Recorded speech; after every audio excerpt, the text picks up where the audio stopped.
My fiancée dumped me, then secretly slept with my cousin. She thought she won, until my shocking move at the family dinner left everyone speechless. My ex-fiancée Laura dumped me out of nowhere.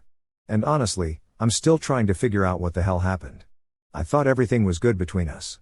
Like, yeah, we had our ups and downs, but who doesn't, right? We'd been together for 4 years. We were planning to get married and then boom. Well, not that word, but you get me. She tells me we need to break up. And her reason, my job. Yeah, you read that right. My damn job at my family's restaurant. Now, I get it. My hours are kind of weird. I work evenings and by the time I'm home, she's already been off work for like 3 or 4 hours. But this isn't news. She's known this since day one, like before we even got engaged.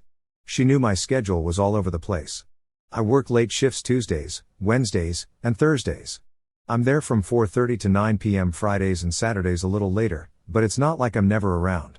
We had Sundays, some mornings, and even most of Saturdays before my shift started. I didn't think it was that big of a deal, but Laura, nah. She starts talking about how we barely see each other and that I need to find a new job because she's tired of waiting around for me to get home every night. She works 7:30 a.m. to 6 p.m., so she gets off way earlier than me, and I guess she didn't like having to fill that time alone. I mean, it sucks, sure, but I always thought we were making it work. I even offered for her to work with me at the restaurant. I thought it was a pretty solid idea. We could spend more time together. She wouldn't be bored waiting around and we'd save up more money for the wedding. But nope, she shot that down quick. Said she didn't feel comfortable working for my parents. Okay, cool. Fine, whatever. I respected that. I didn't push it because I didn't want her to feel awkward or anything. But then she kept bringing up my job every few weeks. It was like, when are you going to find something better? Or I just don't see how this is sustainable. It started to get on my nerves because like how many times do I have to say I'm happy where I'm at? I love working for my family. The restaurant's been in the family for years and yeah, the hours are long sometimes, but it's worth it. So, one night she just sat me down and was like, Ethan, I can't do this anymore. I thought she was kidding at first, but nope, she was dead serious. She told me that if I wasn't going to change jobs, she couldn't see how we could ever get married. It totally blindsided me. I tried to tell her that we could figure it out. Like maybe there's a way to balance things better, but she wasn't having any of it. She said she needed more from me, more time, more effort, more commitment to our future, whatever that means. I told her I was committed. I mean, we were literally planning a wedding, so how much more committed can you get? What really stung is that she said she felt like I didn't care enough about her needs. Like, excuse me, I've been busting my ass working late shifts so we could save up for our future. It's not like I'm out partying or ignoring her. I'm working for us. I thought that would count for something, but apparently not. Then she dropped the whole maybe we should just be friends thing. And man, that was a gut punch. We weren't even in an argument. There was no yelling, no big fight. It was just her sitting there calmly like she'd been rehearsing this conversation in her head for weeks. I asked her straight up, are you serious? You want to throw all this away because of my job? And she had the nerve to say, it's not just your job. It's the fact that you don't seem willing to change for us. That's when I got pissed. I reminded her that she knew about my schedule before we even got engaged. If it was such a problem for her, why the hell did she agree to marry me in the first place? She got all defensive and said that she thought over time I'd grow out of it and find something else. Like, what? Since when is working hard at a family business something you need to grow out of? I'm not going to lie, I felt betrayed. She basically admitted that she was waiting for me to become some different version of myself. And when that didn't happen, she was out. After that conversation, I just avoided her. I couldn't even look at her. I stayed late at work every night because the last thing I wanted to do was come home and sit in the same house with someone who didn't want to be with me anymore. But here's the thing, she didn't leave. Like, I thought after you break up with someone, especially when you're engaged, you'd start looking for somewhere else to stay, right? Nope. She kept acting like nothing had changed, like we were just roommates now or something. Every time I came home, she was there chilling on the couch watching TV like everything was fine. It made me feel sick, honestly. How could she break up with me and still live under my roof like nothing happened? So, one night, I finally told her, Laura, you need to move out. We're not together anymore, and this isn't working for me. And get this, she looked at me like I had two heads. She was like, are you serious? You're kicking me out? I told her, yeah, I am. We're not getting married anymore, so what's the point of living together? She tried to guilt trip me, saying she had nowhere to go and that I was being heartless for making her leave. At that point, I was just done. I told her she could stay with her parents until she figured things out. And then, to top it all off, I asked for the ring back. You'd think I just slapped her or something. She freaked out, saying I gave it to her and that I couldn't just ask for it back. I told her straight up that ring was for our wedding, and since we're not getting married, I want it back. She called me greedy, said I could afford another one if I really loved her and that I was being an A for trying to kick her out after all we've been through. At that point, I couldn't even argue anymore. I just wanted her gone. So, after I told Laura she needed to move out, things got real awkward real fast. I mean, you'd think she would have just packed her bags and left, right? But nope. She stuck around like she was waiting for something. At first, I thought she was just dragging her feet trying to figure out where to go. I mean, it's not like she didn't have options. Her parents live nearby, and she's got friends she could crash with, but instead, she just stayed. And I got to tell you, those few days after the breakup were the most uncomfortable days of my life. We were living like strangers in the same house. She'd sit on one side of the room. I'd be on the other, and it was just this weird silence. No one wanted to be the first to talk. I'd get home from work, and she'd already be there watching TV or doing her thing. But it felt like this giant elephant was sitting between us and neither of us wanted to deal with it. But then it got worse. One day I come home and Laura is sitting at the kitchen table with my mom. Yeah, you read that right, my mom. Apparently, she had called my mom over without even telling me. So, I walk in and they're sitting there having coffee like everything's totally normal. I was so confused. My mom looks at me and goes, "Ethan, we need to talk." I was annoyed at that point, but I tried to keep calm. I mean, it's my mom, right? I sit down and Laura starts telling her side of the story, saying she doesn't have anywhere to go and how it's unfair that I'm asking her to move out so soon after the breakup. And then my mom, bless her heart, starts suggesting that maybe we should work something out and that Laura could stay for a bit longer while she figures things out. I couldn't believe it. Like, what? I just stared at them for a second before saying, "Mom, we're not together anymore. Why would I let her stay here?" My mom, always the peacekeeper, goes, "Well, she needs time to figure things out. It's not easy to just up and move, you know." I tried to stay calm, but I was fuming inside. I mean, yeah, it's not easy, but we broke up. We're not a couple anymore, so why should I have to put up with this? I looked at Laura and said, "You've had time. It's been almost a week. You need to leave." And then, of course, Laura gets all emotional, saying she thought I was better than this, that she never expected me to just toss her out like trash. She even starts tearing up in front of my mom, and I swear it was like she was trying to make me look like the bad guy. My mom at this point starts trying to smooth things over, saying, "Ethan, maybe you could give her a little more time. You two were together for so long, it's not easy to just end things like this." I couldn't believe what I was hearing. My own mom was taking Laura's side. I love my mom, but this was not her call to make. I told her straight up, "Mom, this isn't your business. Laura and I are done. She needs to go." And that's when Laura pulls the ultimate guilt trip. She looks me dead in the eyes and says, "If you really loved me, you wouldn't be doing this. I thought you cared about me." Man, that hit me hard. I didn't want to be the bad guy here, but at the same time, how long was I supposed to let this drag on? She's the one who ended things, not me. And now she's trying to flip it like I'm the one being unreasonable. I stood my ground, though. I told her, "I do care, but we're not together anymore, and this isn't your home, or you need to move on." Laura stormed out of the room and my mom just sat there looking all disappointed, like I was the one who messed everything up. She gave me this look and said, "I just hope you're doing the right thing." That messed with me for a while. Like, was I being too harsh? Should I have given her more time? But then I thought about how she'd been dragging this out, trying to stay in the house, making me feel uncomfortable in my own place. And I knew I wasn't in the wrong. This was my house, my space, and she was just trying to manipulate the situation to make herself the victim. The next day, I come home and Laura is gone. Her stuff's still there, but she's not home. At first, I felt this huge relief, thinking maybe she finally decided to move out. But nope, it was just another game. She comes back late that night acting all nonchalant like nothing happened. She didn't say a word to me, just went straight to the bedroom and shut the door.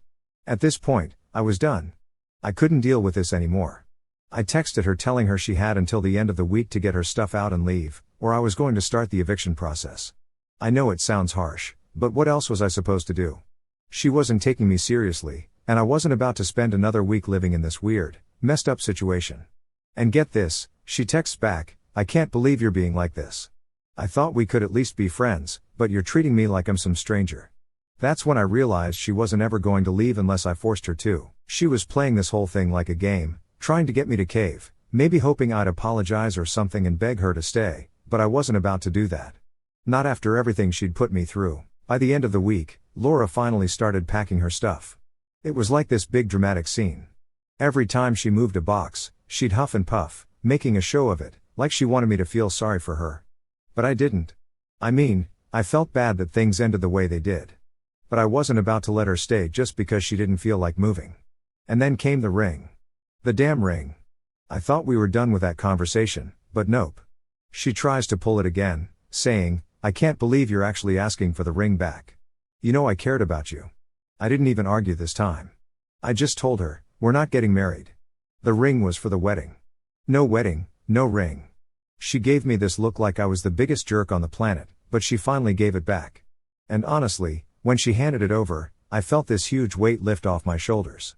It was like the final chapter of our relationship was closing and I could finally move on. Now, it's been a few days since she left. And honestly, I feel better than I have in months. It's weird not having her around, but it's also kind of freeing. I don't have to walk on eggshells in my own house, and I don't have to deal with her trying to guilt trip me every 5 seconds. Do I miss her? Yeah, a little, but not enough to go back to that mess.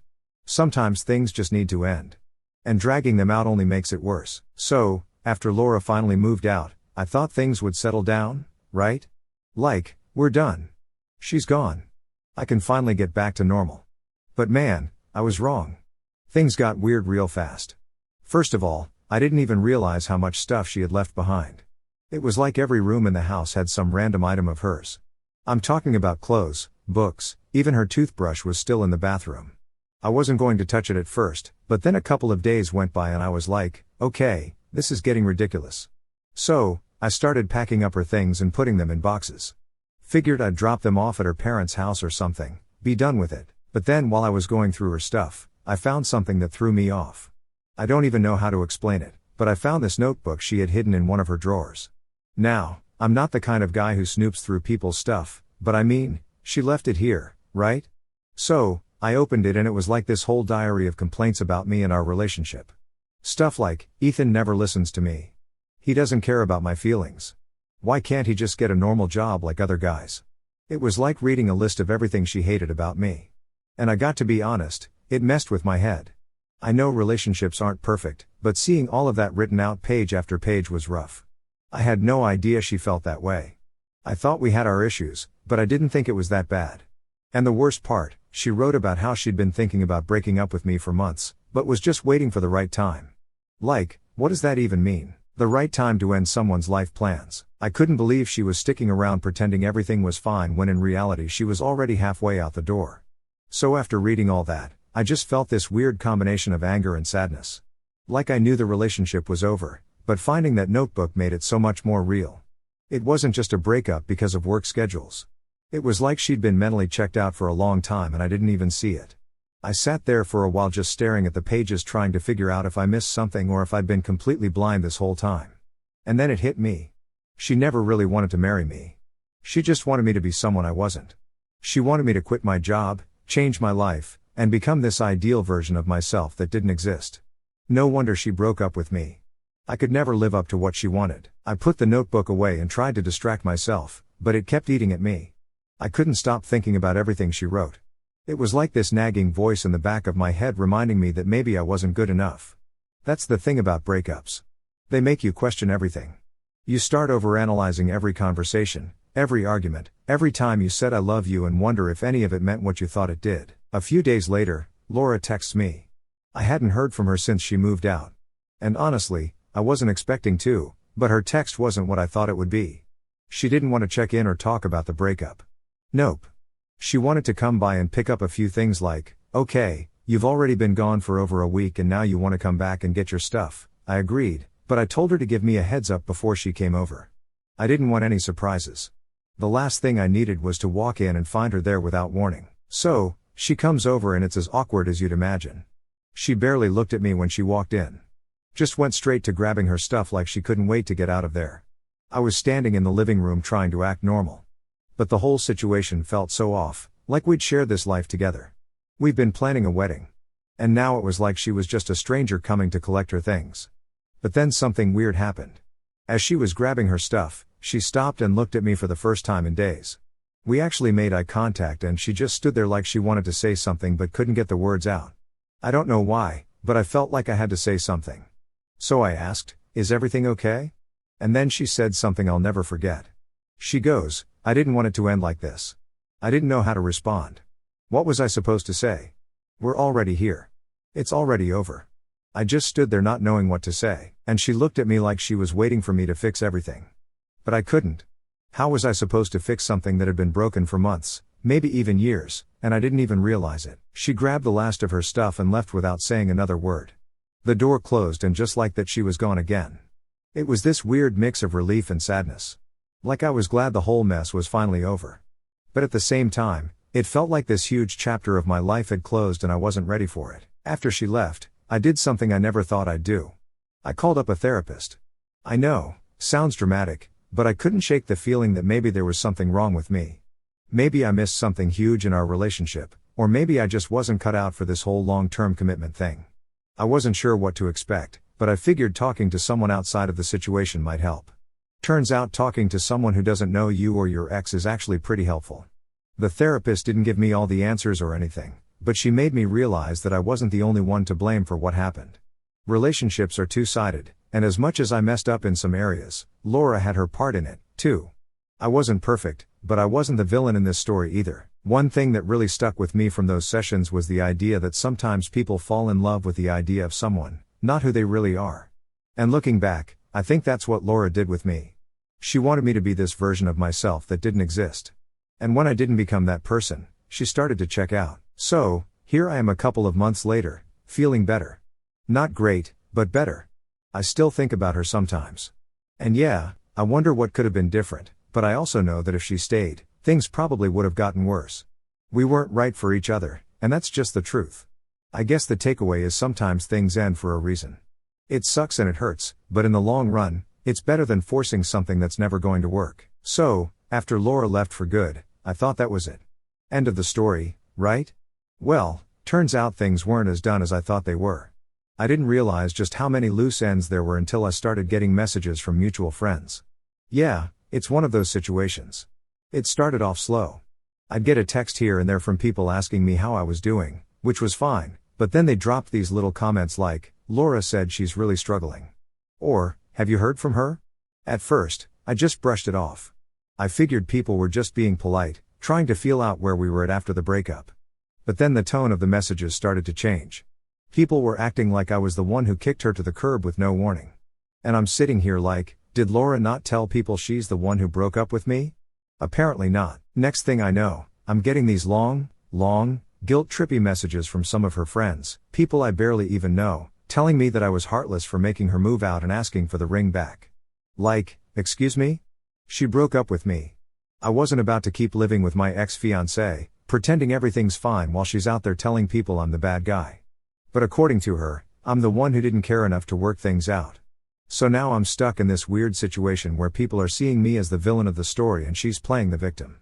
It's honestly mind-blowing how fast things can get flipped around. I had to start explaining to people what actually happened. And every time I did, it just felt exhausting.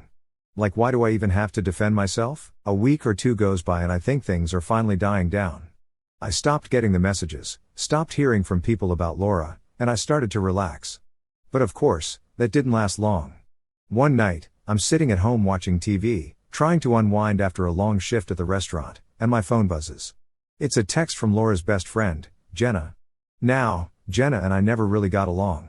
She was always the type to get in Laura's ear, telling her what to do, stirring the pot, you know.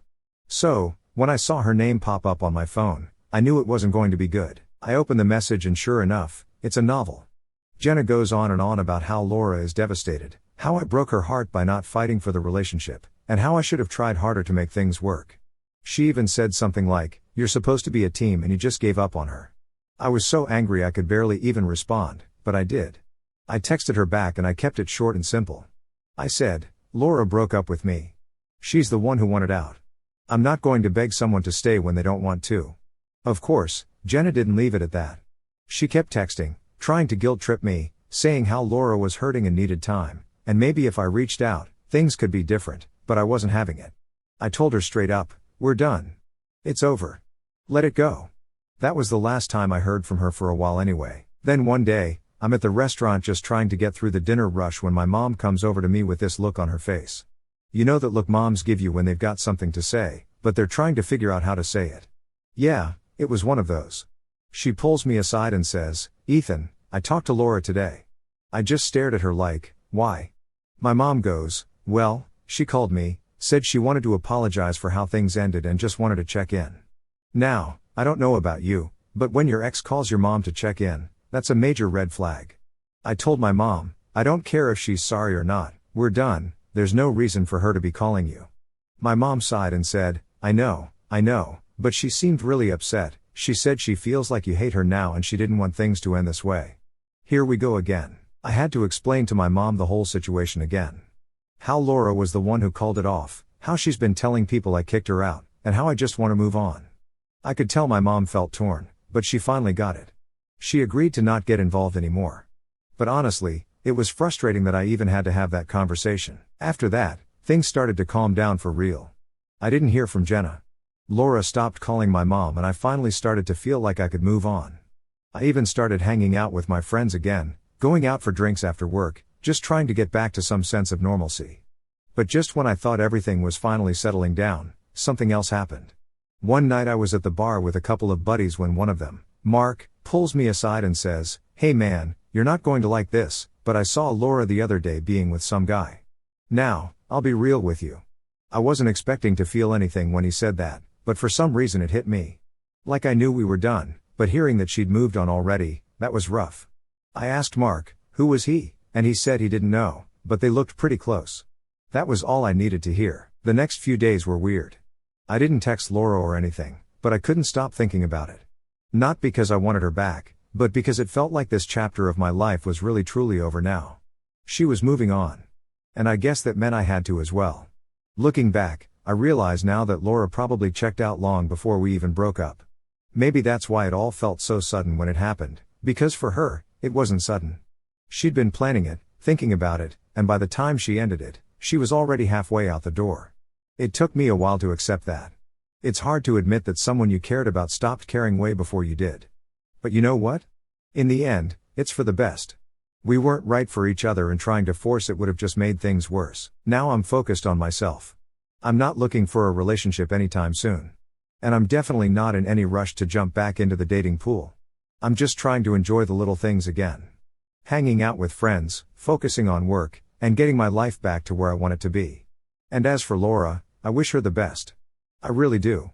But I'm done with the guilt trips, the manipulation, and the drama. I'm moving on. So, here we are. Months later and I'm finally feeling like I can breathe again.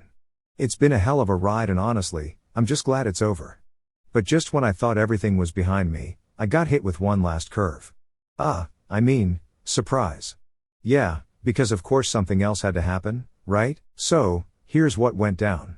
I was at work one day just doing my thing at the restaurant when one of our regulars, Tom, comes in.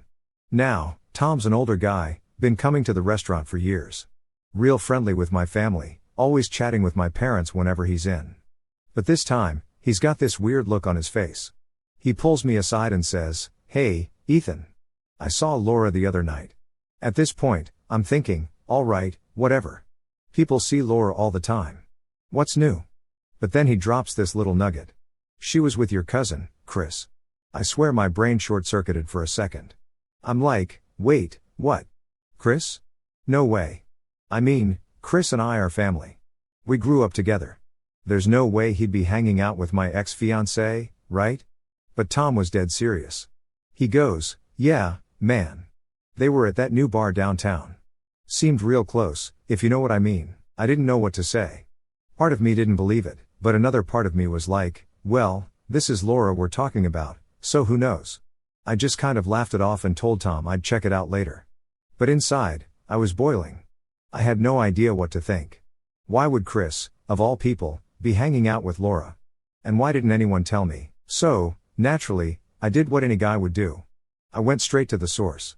I texted Chris that night, asked him what was up. I didn't want to accuse him of anything outright, so I kept it casual, like, "Hey, man. Heard you were out with Laura the other night. What's going on there?" It took him a while to respond. And when he did, the response was, "Yeah, we've been hanging out a bit. I didn't want to tell you because I knew it would be awkward." Awkward. Awkward doesn't even begin to cover it. My cousin, my flesh and blood, was hanging out with my ex-fiancée behind my back, and he thought it was just a little awkward. I was pissed, like beyond pissed. I shot back, "Dude, what the hell? You couldn't give me a heads up?" He tried to play it off, saying it wasn't a big deal, and that they were just friends, nothing serious. But come on, we all know what just friends means, especially when it's between an ex and your cousin. I wasn't buying it, and I told him straight up that I felt betrayed. He started backpedaling, saying he didn't mean for it to happen, that they just bumped into each other one night, and things kind of escalated from there. Apparently, they'd been talking for a few weeks now, weeks. I had to sit with that for a while. I mean, how do you even process something like that? It wasn't just about Laura anymore. It was about family. Someone I trusted, someone I grew up with, decided it was cool to start hanging out with my ex like nothing was wrong. And honestly, it hurt more than I thought it would. A few days later, I got a text from Laura herself. She didn't even try to ease into it, just hit me with, "Hey, I heard you're upset about me and Chris. Can we talk?" I didn't want to talk to her. I didn't want to hear her excuses or explanations or whatever she was about to throw at me. But at the same time, I needed closure. I needed to know why she thought this was okay. So, against my better judgment, I agreed to meet up. We met at this coffee shop we used to go to when we were still together. Bad idea, by the way. Too many memories. Anyway, she sits down and immediately launches into this whole spiel about how she didn't mean to hurt me, how she and Chris just clicked, and that she didn't want things to get weird between us. I sat there trying to keep my cool, but honestly, I just wanted to walk out. I told her, "It's not about you guys clicking, it's about respect. You ended things with me and now you're hanging out with my cousin. You didn't think that might be a problem." She gave me some crap about how she didn't plan for this to happen, that it just did, and that she didn't want to hurt me. But I wasn't buying it. I told her straight up, "You made your choice. You don't get to walk back into my life and act like everything's cool now." The conversation didn't go anywhere. She tried to justify it. I wasn't having it, and we both walked away more frustrated than before. I didn't feel any better, but at least I got to say my piece. After that, I blocked her number. I didn't want to deal with her anymore. As for Chris, we had it out, too. He called me a few days later trying to clear the air. I let him talk, but I didn't hold back. I told him he broke my trust and that's not something you just bounce back from. He apologized, said he didn't mean for things to get messy, but I wasn't ready to forgive him. Family or not, there's a line you don't cross, and he crossed it. Since then, I've been keeping my distance from both of them. Chris still tries to text me now and then, but I haven't responded. Maybe one day I'll get over it, but right now, I need space. As for Laura, she's out of my life for good. I don't know if she's still with Chris. And honestly, I don't care. They can do whatever they want. I'm done looking back. This whole situation taught me a lot, not just about relationships, but about people in general. You think you know someone, you think you can trust them, and then they go and do something like this. It messes with your head. But at the end of the day, you have to take care of yourself. You can't control what other people do, but you can control how you respond to it. And right now, my response is to walk away.